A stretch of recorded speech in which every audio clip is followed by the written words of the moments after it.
There are many negative stereotypes of aging, and when I started my career, there were both professionals, scientists, and laymen alike who believed in many of the stereotypes about what happens when we grow old. That older people would become more depressed or more socially withdrawn. And what my research shows is that's not the case at all. Older adults are as happy, if not happier, than younger adults.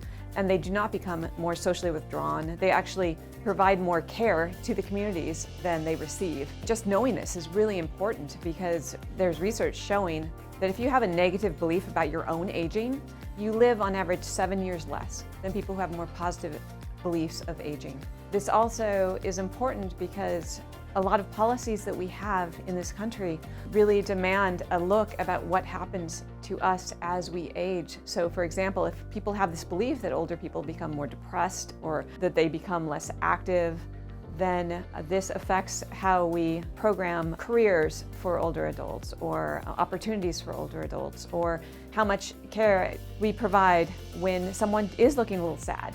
If we dismiss this as a normative aging process, then they don't get the care they need. What we've noticed in some recent studies is that the more active people are, the healthier they are. This is no surprise, we've known this for many, many years, but what we're also noticing is the more different types of activities people engage in, the better it is for their well-being, the longer they live. And it's not just any activities, it's social activities. So the more varied your social activities are, the more different organizations and people you interact with is actually very good for your cognitive well-being, your cognitive health, and also your emotional well-being.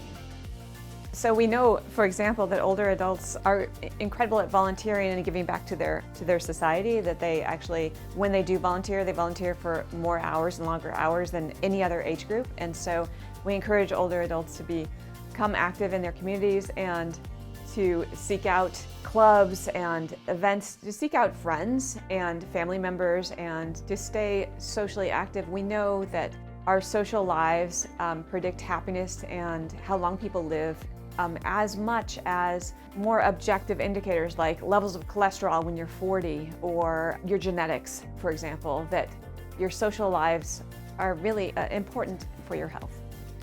I want to say that people often ask me, oh, so what's the most important health behaviors for older adults? And clearly, physical exercise is always very important. Eating a healthy diet is incredibly important, but oftentimes people don't consider calling a friend or calling a family member as on your health list of getting your sleep, eating right, and it is as important as all the other health tips we have out there.